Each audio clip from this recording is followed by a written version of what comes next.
Hey, this is The Hard Truth with Tony Schaefer, powered by Sig Sauer, Never Settle. I had a choice of what I carried in combat. I always carried the best. The best is Sig Sauer. You should carry the best. We are powered also on the America Out Loud Talk Radio Network, also available on the America Out Loud Podcast Network. Check them out. We are live every Saturday and Sunday and available on Monday on the podcast. And check all of our activities out on projectsentinel.com and Facebook, Twitter, YouTube, Rumble, etc., etc., etc. And of course, I want to do a shout out to Cherie Currie, who actually does our theme and bumper music. And oh my gosh, I think she's here. There's Cherie. Hey, my Cherie. Tony, my friend Tony, I love you. You're so wonderful. Cherie, for the audience to know, we actually are real friends in real life, which is wonderful. And I just want to have this is your second time with us. And I just want it noted that you have selflessly provided inputs. I don't know the audience knows this, but you actually give me stuff all the time to look at and research and think about, which is great. So you're actually you're like a shadow producer of the show. So, full disclosure. Well, considering who you are and all, I kind of feel a little some trepidation, because I'm thinking, oh, he's just going to think this is just a little. No, I don't. I really out there, but it's really not out there. I mean, Tony, you and I both know that these conspiracy theories, I haven't seen one that hasn't come true. I know. Well, I want to ask you a personal question when we start off. And I've already asked, Taco, right? The guy that does that Ritz song, Putting on the Ritz? Yes. So here's the question. Who left the cake out in the rain? I love that song. Well, I mean, it's a conspiracy that nobody seems to know. It's like, who? Yeah. He had the recipe and then he can't get the recipe. What's up with that? I don't understand these things. I mean, it's an abiding mystery that goes back 30. God bless. That goes back 50 years. So yes, it does. Yes, it does. I still love it. I still love it. Well, and then also we talked at the convention. I think you would do a rocking, amazing version of Live and Let Die if you ever get a chance to do that song. I think you would that song would, I think Paul McCartney was thinking about you when he wrote it, just saying. Oh, my wonderful friend. Thank you so much. I would love to do that song. I think it'd be great. Good idea. I'll have to consider that. So, yeah, but I want to give you credit. So for the audience to know, I saw you last Saturday at the time we're taping this. It's a few days into the week. And it was my first time actually kind of being around you. And literally, for those listening, you can't see, but those who watch, Cherie is an order of magnitude more beautiful than what she is here on the screen right now. I'm just saying that she is, you glow and it comes through in your performances. And I want it noted that you, out of the blue, had a fan come up. I was sitting there at the time with you at your table, and this little 9-year-old girl named Olivia comes up. And my goodness sake, you see a video, and on the spot, and this is where I love your instincts. On the spot, you say, "What did you tell her that you wanted to do with her?" Oh, well, her dad had shown me a video of her singing, and she was brave. This girl you could feel who she was at 9 years old. And I said, I have to have her sing Cherry Bomb with me. Yeah. And next thing I knew, boom, she was there. Yeah. And you guys rocked it. I did not tape the live performance. I got the sound check. And to that point, I mean, but this goes back to your judgment. Let's give credit where credit's due. On the spot, you were able to do an evaluation of her talent, of her age, of her capability.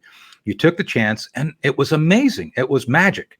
So that's credit to you for being an amazing performer who could literally adapt on the spot and come up. And again, people can go see it on my Facebook. It's there.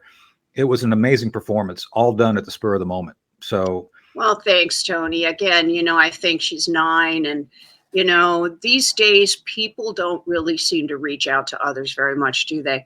They're selfish. They're selfish. It's awful. Yeah. And if I can just bring a little bit of sunshine into someone's life, like this child, something she'll never forget, I'm a thrilled camper. And that's it. She will never forget that. And I mentioned at the convention, my first interface with a person of fame was when I was in high school and I met Gregory Peck. And Gregory Peck was at the time filming Boys from Brazil, and he walks out of the Casino Estoril. This is in Lisbon, where I went to high school. He walks out all dressed up like Dr. Mengele. And it's just so cool. He walks out looking like this master of evil, which he was playing, which is a great movie, Boys from Brazil. I highly recommend it. Yeah.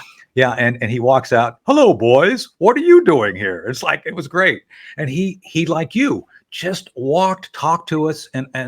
So I know for a fact that having that effect, that effect you had on that girl will be something she treasures forever. She will be telling friends when she's your age and my age about her interface and singing with you on stage at 9 years old. So kudos to you, Thanks, Cherie. Tony. But I will have to say the highlight over the 9-year-old girl was meeting you in person.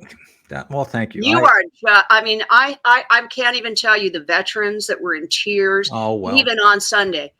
Coming by the table to meet you, and just you are a hero to so many because of your bravery. And I'm telling you, Tony, what you're doing is the most selfless, brave thing someone like you, someone in power, because you really have power, could ever do for people like us right now who really are suffering, and we're scared. We're scared, Tony. I took an oath to protect the American people, and I don't remember there ever being an expiration date on that oath. So I thank you for recognizing that, and I continue to do what I can. But speaking of those who don't do what they can, let's get right into the meat of the program.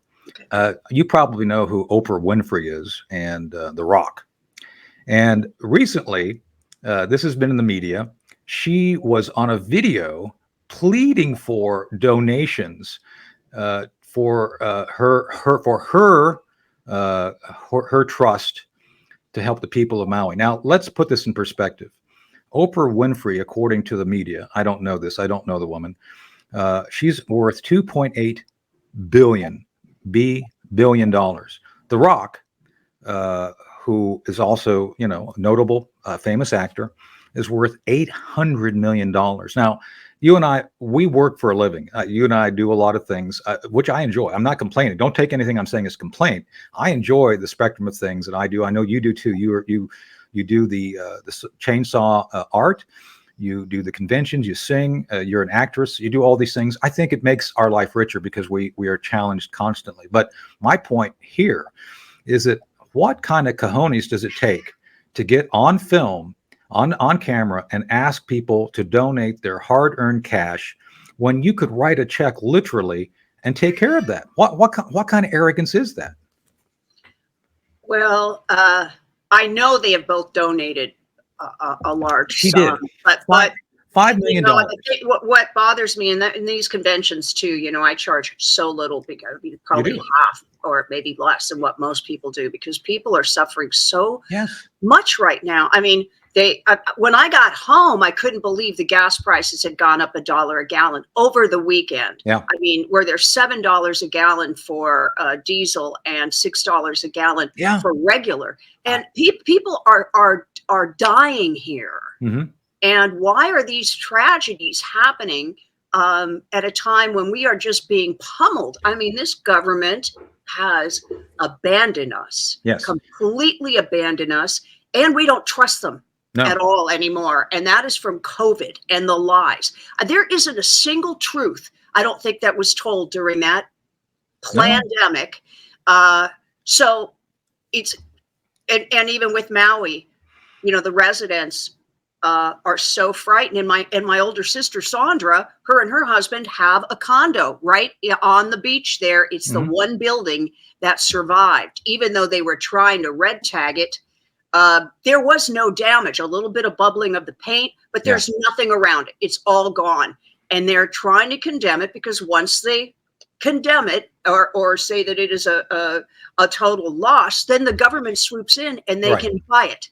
Well, so that's what these poor, brokenhearted people in Maui are going through, is that they don't trust. And this is just really bad timing, I think, personally, for this corrupt government of ours, is because now the people do not trust any of them. And none of the 3-letter establishments, none of that, not the president. I mean, the constant lies. Yeah. And, on both sides, too. I think we're weak. The Republican Party is super weak. It's nice to see that, that McCarthy has put forth an inquiry to get Biden, impeach him for what is obvious corruption.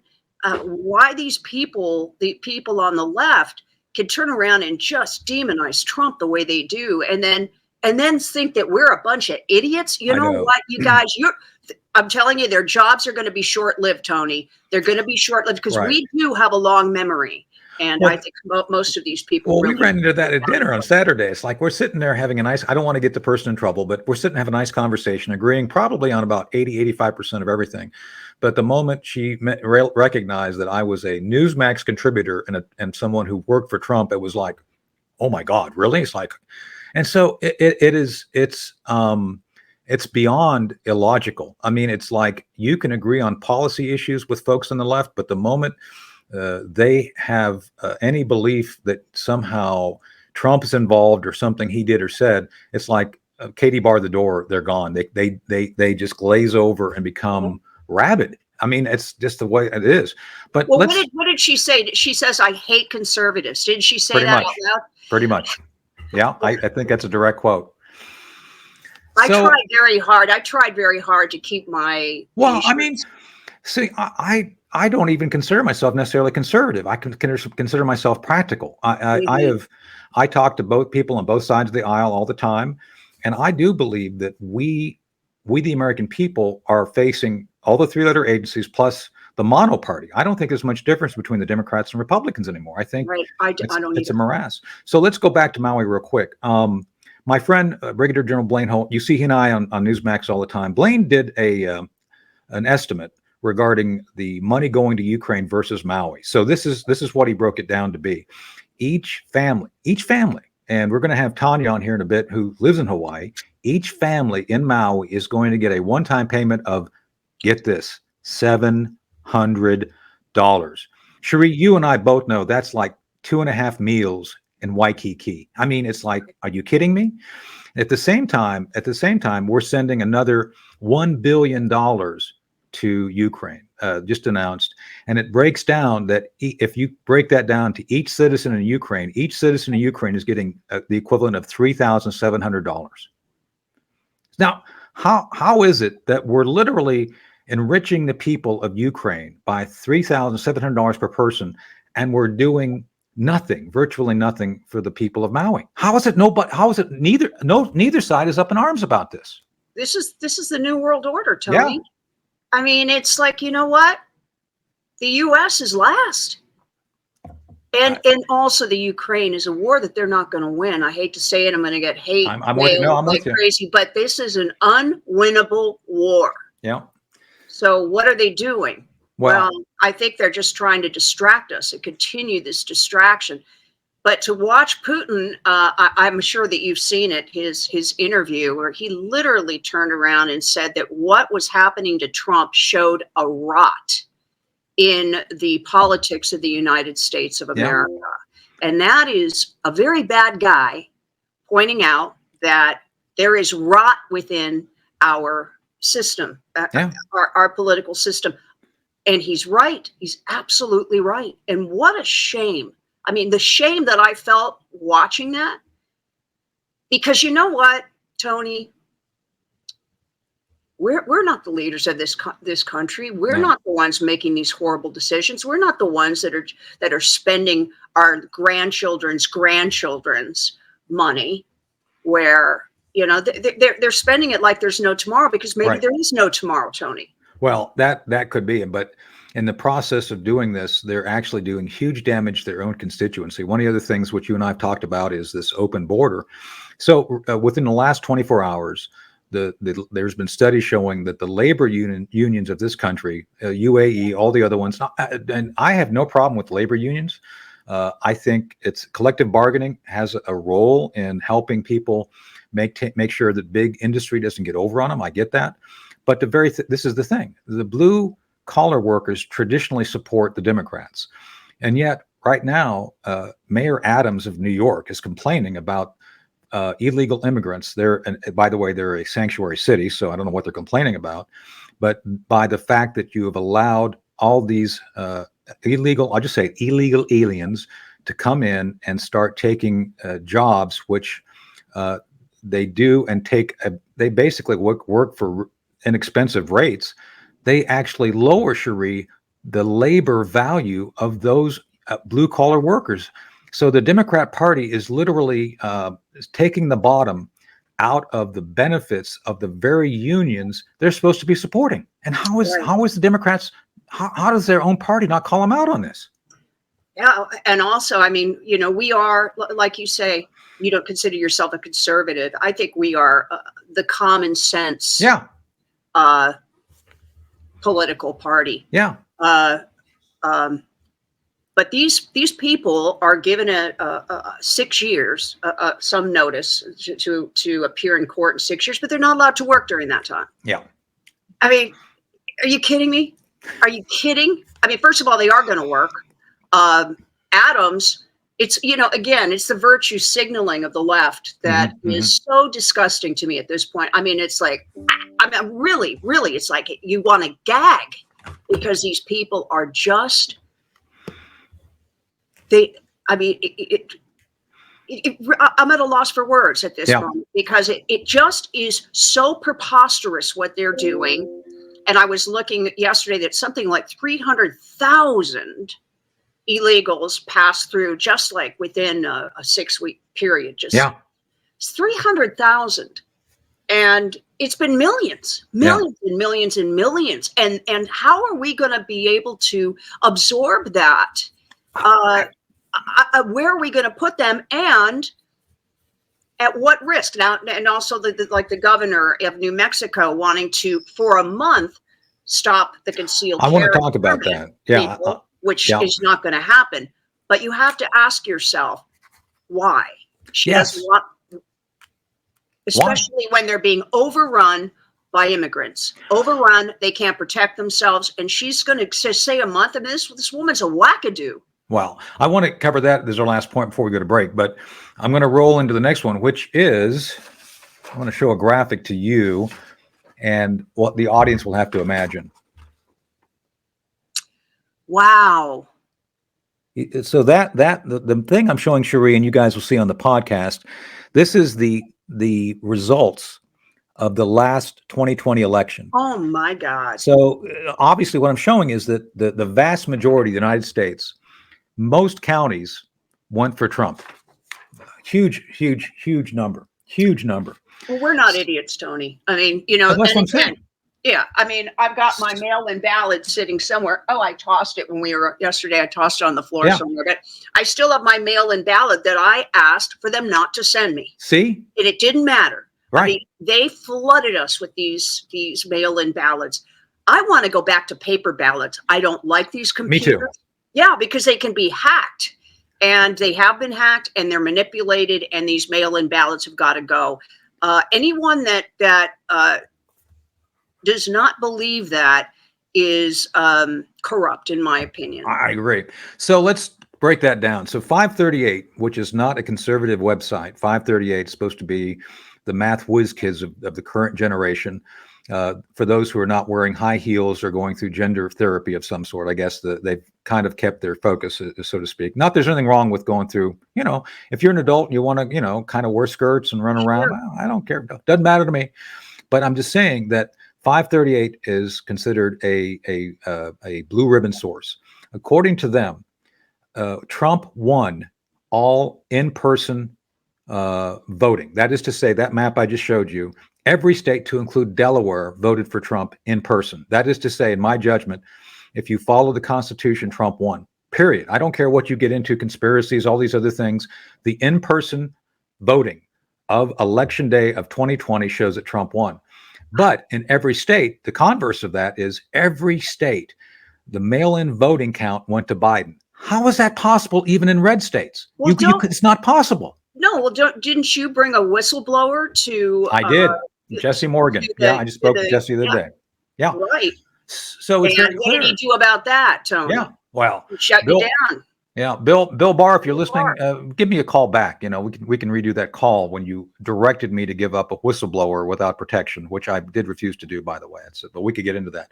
But my point to you, Cherie, is again, this is mainstream stats. This isn't us. This isn't some guy in his garage crunching the numbers based on the New York Times. This is serious information that's been put out. But again, nobody's screaming about it. There's no way that even in deep red states, all of the mail-in ballots could have gone for Joe Biden. It's not statistically possible. And yet this has barely been covered by anybody. I don't even see the mainstream media covering this at all. No. And, I noticed this is not conspiracy. my mother passed away from dementia, as well as my grandmother. It runs in my family on my mother's side. And I knew when he was running, I could see the early dementia signs. Yeah. And all I had to do on Facebook once is say, oh my gosh, he's suffering from dementia. I think it could be early Alzheimer's. And people just attacked. I mean, they want to sit and go, what, really? Is that what you're seeing? They just attacked me like I was some weak animal out in the wild, I don't know. Sometimes I think, is it in the water? I do know it's Agenda 21. I thought it should have come in under Obama, but his ego was just too big, and he wasn't going to be the first black man to take down America because his ego. But Hillary couldn't wait. It was Trump that stopped Agenda 21. Now they call it Agenda 30. But right. Well, we should do a whole separate show on that, because you sent me some stuff I was looking at today, and there's graphene issues. There's, to me, the reason they wanted everybody to get the vaccine was for permanent compromise of immune systems and whatever else was in that shot. And there's a lot of questions. As a matter of fact, you can't even get the formula for the shot. How is that possible when the government paid billions of dollars to these big pharmaceutical companies, and yet they won't reveal their test regimen? They won't reveal any details regarding the actual recipe of what was in each shot. I don't see how people aren't completely up in arms about the lack of transparency of drugs that we were the guinea pigs of. We were the experiment base, and I think it was more than an experiment. I think there was some reason they were trying to get everybody inoculated, so to speak. Well, I sent you the film Died Suddenly, which I've watched 11 times because I didn't want to miss any of it. And that was the funeral directors and the coroners and the military doctors that have seen things they have never seen in their 50-year careers. And all over the world, Tony, the UK, Europe, these funeral directors first of all, they were asked by Fauci not to do autopsies. And now, even though now that they are, they can't get the fluid through because of these huge calamari type blood clots that form into this white fibrous. Yes. Yeah. Exactly. Well, no, a friend of mine I had to meet with this morning on some local political issues complained about having inability to think. She got one shot and she's had heart problems. And of course, I mentioned to her, like, well, Dr. Fauci mentioned that you shouldn't be worrying about minor myocarditis. I mean, it's no big deal, right? I mean, because that's what he said. He said that this next round is coming, and don't worry about your heart. We got replacements for those things now. But that's the arrogance of these people. And Fauci lied multiple times under oath. I just don't understand how we're not we the people. But on that point, we're about to roll down to end this first segment. It was notable, Cherie, the people I met with you are not political, but they recognize what's going on. And I think that's what we need to do here with the Hard Truth, with Thought to Action. We just did a session yesterday with the girls, with all of you, with Jen and Nancy, talking about these issues that we have to focus on. And I think it's our job, because it used to be, it's so funny, everybody used to be focused on this Q thing. Trust the plan. There's no plan. We're the plan. We the people are going to have to be the ones to pick up and do something. They just rolled out the new shot, and from 6 months old and up, 6 months old. And these people are monsters. They are. And I know that my son, who is 32, I think he had, I think it was around 9 shots. Now it's 30 plus. Yeah. And so many people, so many kids. It's 1 out of 9, I believe, at this point, That's have horrible. autism. 1 out of 9. Yeah.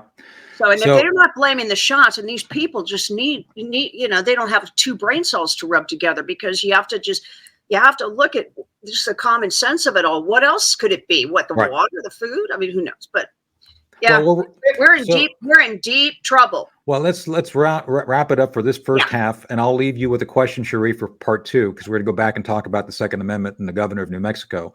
By the way, what is more of a health crisis? People shooting at each other in the street, or a governor grabbing a male by the crotch with unwashed hands? Which one is the more of a health crisis? Just asking. I don't know. I don't know these things. I'm trying to figure them out. So anyway, we're going to come back real quick with part 2 of the Hard Truth, and Cherie will answer that question. We'll be right back. Hey, this is Hard Truth. Tony Schaefer, still powered by Sig Sauer. Never settle. I carried the best in combat. That was my choice. I think you should make the same choice and carry Sig Sauer. Never settle. We're on the America Out Loud talk radio and podcast network, and we're rolling into part 2 of the program today. We have our special guest, Cherie Currie from The Runaways, and a bunch of great movies, which I enjoy watching, the number of them that are out there, Foxes, and I like Wavelength. I was talking to you about Keenan Wynn during that. I thought that was a great movie. Thank you. I'm a big sci-fi guy. And so we are joined, part 2 here, with the positronic Tanya Miller from Hawaii, the ironic Elizabeth Breckenkamp from Virginia, and the titular Chris Cordani, who runs the board and the show. So here we are for part 2. Ding, ding. Ding, ding. All right. Well, Chris, there you go again. It's those damn Democrats. Ooh, that's good. I don't know. Isn't that good? I don't know. Well, Cap Weinberger once told me that Chris Cordani was the best man on boards. So there you go. Trust the Gipper on this. Oh my God, where's Ronald Reagan when we need him? True enough. So here we go. Let's roll back into governors grabbing with unwashed hands, I might add, the male genitalia of staffers. So that is the story of Governor. What's her name, Chris? The name always escapes me. It's governor, and I believe it's. It's like 5 letters. It's like a hyphenated. I had this on before. Let me get the name. I always forget it because I confuse her name. It's Michelle Lujan Grisham. I can sometimes confuse her with the energy secretary. So I asked the question of Cherie, and it's a tough question. Is what is more of a health crisis? Trying to go after guns using health authorities, which are not even appropriate, or grabbing someone with an unwashed hand in the crotch. I don't know. I'm confused about these things. I think it's a valid question. So, but I think it's a self-answering question. But let's roll back. Let's roll back into this. Let's roll back into this. Cherie, you made me snort. You made me snort.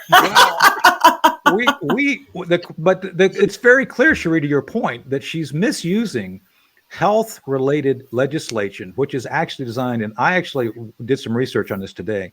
The legislation they wrote in New Mexico is supposed to actually handle outbreaks, other national or local outbreaks of disease, of actual physical ailments of individuals based on health, and the idea of taking a health-related set of laws and trying to bend that to cover a social issue, which is, look, nobody disputes the fact that people are dying in Albuquerque, but I'm telling you right now, they would be killing each other with or without guns. So it's not the guns, and yet she's trying to do that. So it's something. To your point, Cherie, it's something else. What do you think there's something else? She's got Gavin Newsom syndrome. I mean, he comes on the television and tells all of us that we are going to be missing someone next year at our dinner table, and with a straight face into my living room with my son here and his girlfriend. We're locked down, and then he goes out and parties at the French Laundry without a mask with a bunch of people. To be honest, that infuriated me more than anything I think this horrible governor has ever done, because he was telling all of us one of our loved ones was going to die, and then he went out and partied. And for me, all these people on the left, they know what's going on. Yeah, they know what this is, and Yeah. Well, let's open it up to the floor. I would say, so your question about using that, is this appropriate? It's like, I'm just sitting here thinking, what bothers my health? What bothers my health is my stress. My stress that I can't protect myself with a weapon here in Hawaii because I'm somehow more of a threat. What about victims who are PTSD victims? Okay. Maybe you're a sexual assault victim who would like to have protection. Maybe you would like to feel in control of your body. Exactly. And so that when you live in a city, I don't know, like Honolulu or any other Democrat controlled, this is from a former diehard Dem, okay? I would like to be able to protect myself. And that bothers my stress when crime is increasing and they're not taking care of our streets. That's not against our police.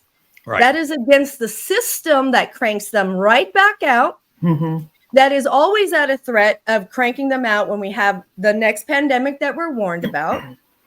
And so it's like, because the last one, they were, threatening to release. And it's like, so we're going to let criminals out based on that. That's a health threat to me. So let's make sure that doesn't happen. If we're concerned about health, why are we not addressing how they can send people on a one-way ticket to Hawaii? And now when we're talking about IDs, you can send them on potentially an ID and they're going to be okay to come to Hawaii and be left here again. Also, too, the threat of homeless camping in my front yard, just past the gate between the sidewalk and my front yard.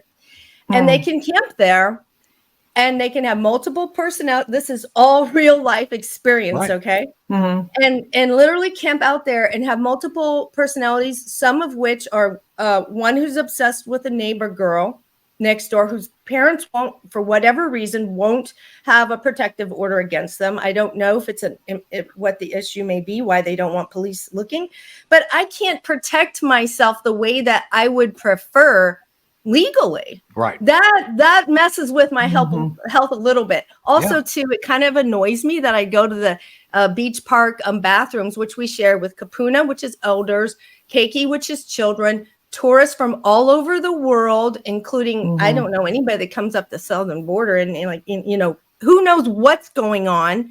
So all kinds of people, including houseless, homeless, and all of us, we share these bathrooms. There's no soap. We went through all of the pandemic. That's disgusting. All of the pandemic. No soap. And none of these COVID dollars were spent. And this is my grievance, and I can leave it at that. Wow. Every time I have the opportunity to comment about the Department of Health, I always have to throw in, I would really like some hand soap. So I don't know sanitizer. What they're thinking. Yes, something. I don't know what they're thinking. And plus we have a hard time coming across public restroom access, and they like to lock them at certain hours. I understand safety and security, but that's what security cameras are for. So we have a lot of health issues to concern ourselves with here in the great state of Hawaii that has had this democratic control that we really need to revisit, because the voting trend, as Captain Seth Keschel has presented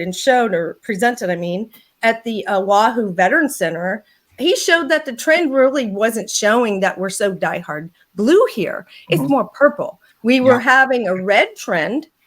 And then suddenly, sort of like that night on election, you know how everything just went wildly in Biden's favor.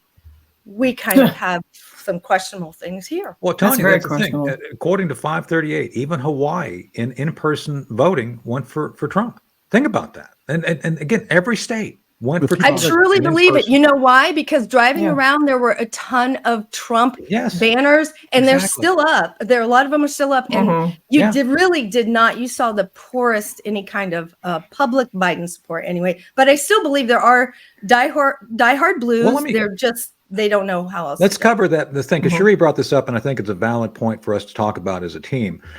I live in the poorest county, one of the poorest counties in North Carolina. We are in Eastern Carolina. I don't know if you knew this. Eastern Carolina is very poor. And I talk to a lot of minorities, and they literally ask me a question when they kind of figure out who I am, and I have these discussions. Why is it our government is spending so much, as Cherie said, on billeting, on giving free health care to all of these people who are here illegally, yet these minority communities here in North Carolina and other places are ignored. And Tanya, you're saying the same thing about people there. And these illegals have not been vaccinated for anything. Right. And that was what I was noticing right away in 2020 when they started coming over that border. Why aren't they being vaccinated when they're forcing us? They're forcing our pilots when we have to, sit on. Not about health, is it? No. It cannot be. No. It cannot. So every time they purport and they go up there, and they talk about from the White House podium or whatever, it's BS. Yeah. Because if it were about health, every single person coming through, now we have, like Dr. Hatfield mentioned on one of our interviews, TB. So it's not just, so don't you dare try to tell me to inject my body with something when you haven't even checked that I have an inflammatory condition. How many other people have inflammatory conditions? Not only that, but we still don't know what's going on with these shots. We still don't know. And Jen Psaki, when she was asked that question, she did turn around and say, "Well, they're not going to be here long." That was her question. That was her. Oh wow! Well, I don't remember that. At least she didn't circle back. Bringing every kind of disease, and they are not being forced to be vaccinated. And then that just makes the common sense in me say, "Well, these are the slaves of tomorrow."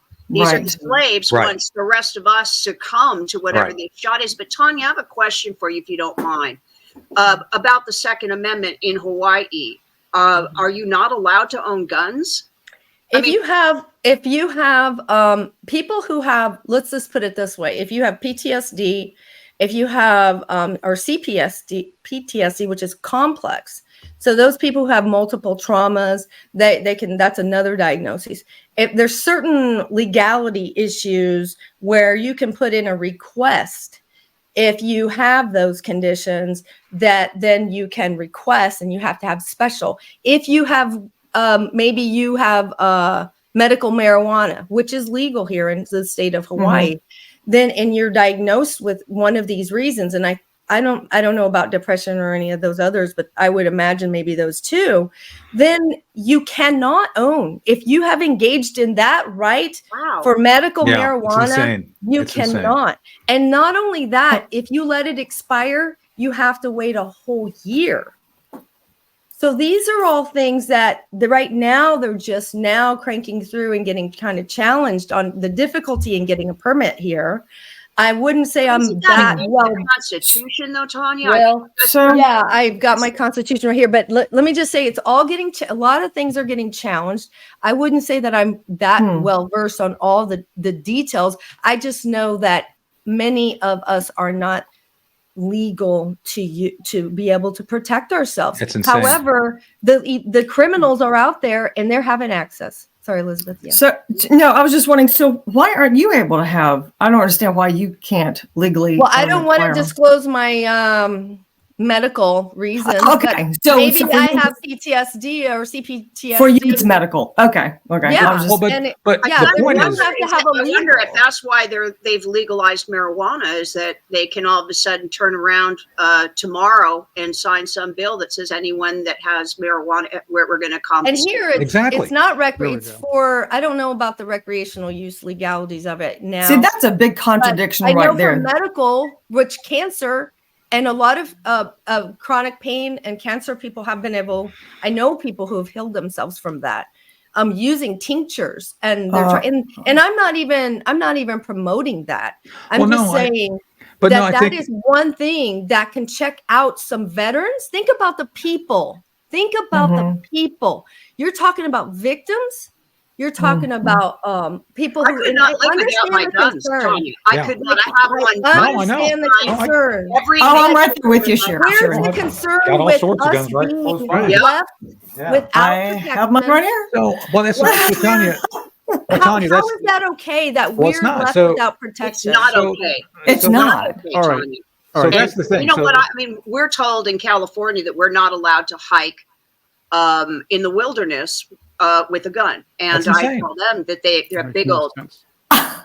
Yeah, so when a bear comes at you, when you're hiking, what are you supposed to do? Right. Throw a knife at him? No, I don't think so. Well, maybe you have a roommate that does, or housemates, and many of us in Hawaii have, so it's not to say that the house isn't protected, because you never really know. But still, it's just BS, and it's being able to but Tanya, that's the point. Is that the state, the blue states use what they believe to be a good thing, maybe giving medical marijuana to those who need it, and then using it as a bad thing to deprive people of other rights. I don't exactly. Mm-hmm.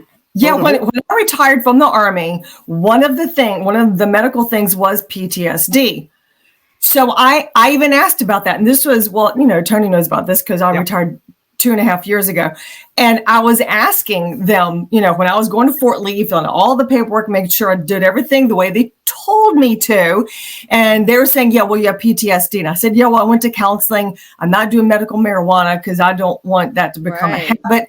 But I did ask, it's like, well, wouldn't that be to my disadvantage? Like if I go to apply for a job and they say, you have PTSD, we don't, they see that as a potential problem.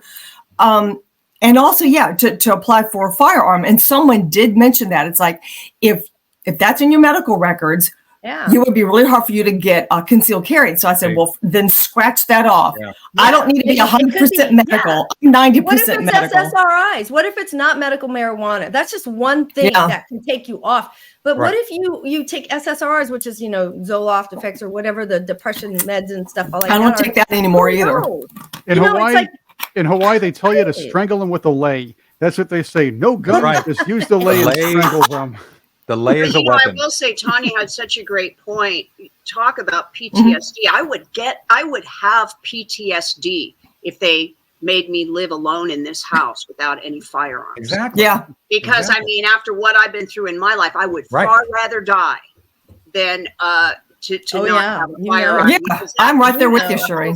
You can speak. And if they come into your house, they're here to do you harm. And you have to kill them. Or, you have to. You just have to, or try. I wouldn't like. We have a weapon in every single room in our house because we live out in the woods. Yeah, you have to. Yes, and to defend ourselves against wild animals. And then you got to be willing to take the heat if you get busted. And they would rather. Let's hope that doesn't come to that. So, Chris, speaking of busted, but anyway, Chris has something to bust us with. Right. We have to bust you all now. Yes, we're doing it. Time for Tony's Takes, and that, of course, is powered by Sig Sauer. Never settle, and you also see Tony's cool stuff if you're watching the video. That's right. And the link for those watching, here's one of my favorite Sigs, M18 with some really cool grips on it there. So highly recommend them. Very nice. Never settle. Nice looking gun there, Tony. Thank you. I have multiple. Yeah. The Biden impeachment plans are a go, despite McCarthy's stalling of the idea. Still, will this be effective, and for whom? What's your take? So I think if he's impeached, he'll quickly decide to have a shower with his daughter and feel better about it. She won't let him. I think that's his course of action. It's like, I need to have a shower and pick his favorite daughter, right? And then go to bed. Well, that's what he does on long trips. According to him, that's what his primary purpose was in Vietnam, to take a nap. So every time I see him, I feel like I have to take a shower. I can smell the mothballs. We were joking today, going back and forth about golden showers. So that could be interesting. Ew. He did more in Vietnam than John Kerry did. How about he did? Yes. Yeah, he did. Well, old Boltnick is quite the effective salesperson of CO2 derivative products. So, come on, Cherie, who wouldn't want to go on a double date with old Boltnick, John Kerry, and Joe Biden? But talk about a dream date. The nicest steak place in New York with those two on your side, man, that is a dream date. Well, here you go. Here's another one, Tony. Speaking of Herman Munster, yes. John Fetterman tells progressive Democrats, get behind Joe Biden's policies or you're going to get behind Trump's policies. I kind of like that choice. I'm taking the latter. You might want to start wearing the big boy pants in public, though. Tony, what's your take? So Fetterman and John Kerry could actually go and propose to Hollywood, bringing back the Munsters, and they could kind of have the Munster brothers. I think that would be a great show. They could have that jalopy.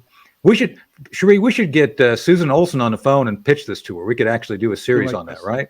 Yeah, I think so. Yeah.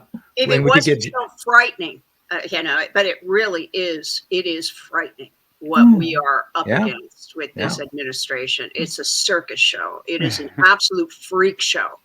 And I don't understand how this happened and how they are going to tire of it. They're tiring of it. Don't you all agree?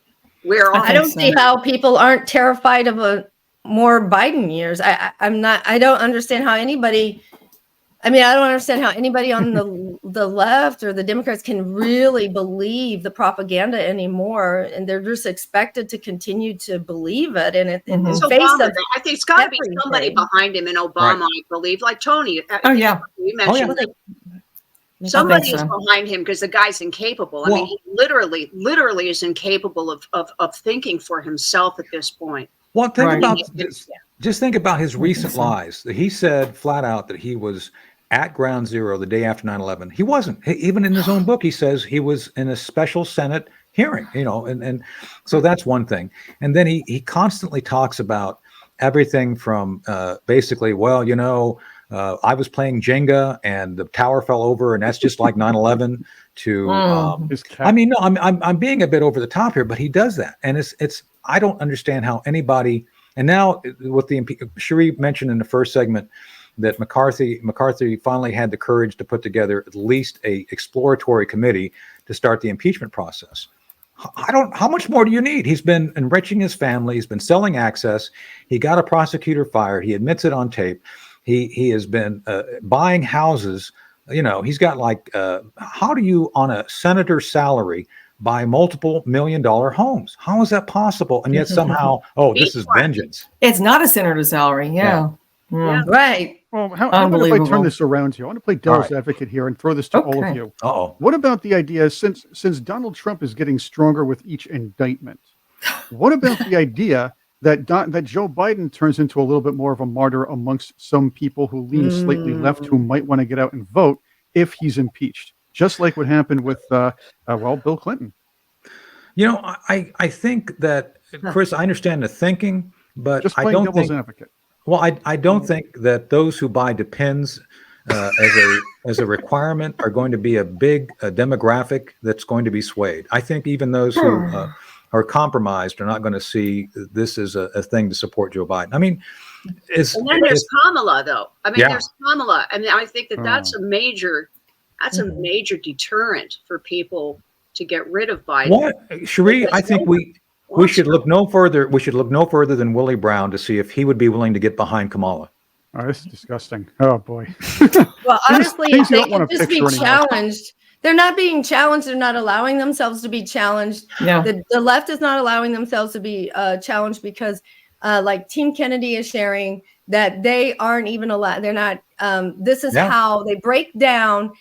Team Kennedy does for his candidacy, RFK Jr.'s candidacy. That they're not. They're hypocrites. And Dennis Kucinich helps share how and breaks down all the different ways that they are tearing apart democracy by removing your ability to even hear them out and what they've changed and what they're like. It's just ridiculous. I really encourage anybody who's curious, check out Team Kennedy, even whether you support him or not. Look, just to see what Dennis Kucinich is spelling out here for us. No, look, Dennis and I are friends. I love Dennis. Dennis Kucinich and I are friends.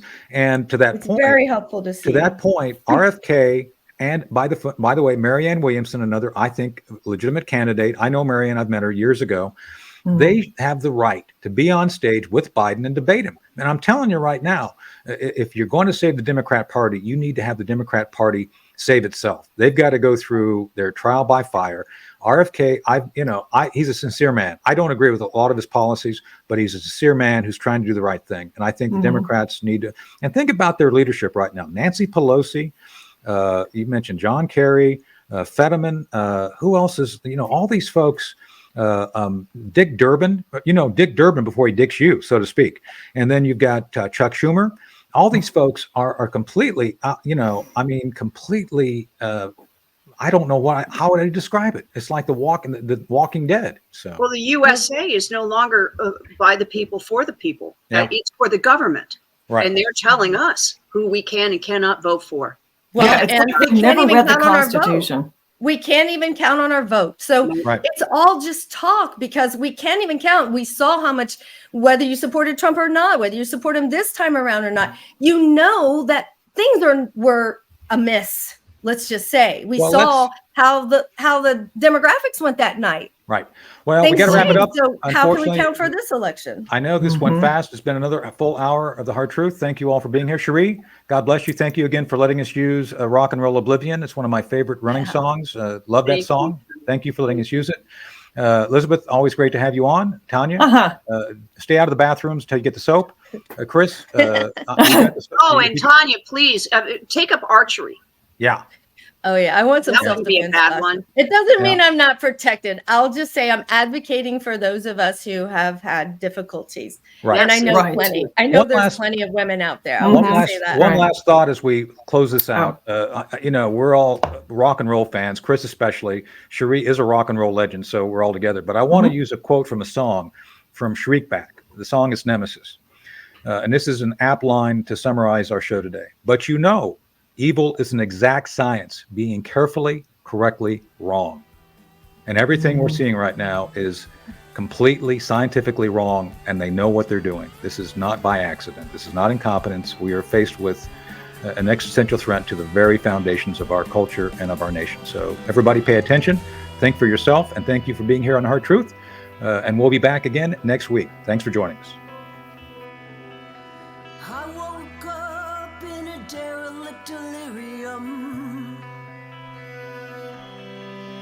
To a stranger's kiss and a broken opinion.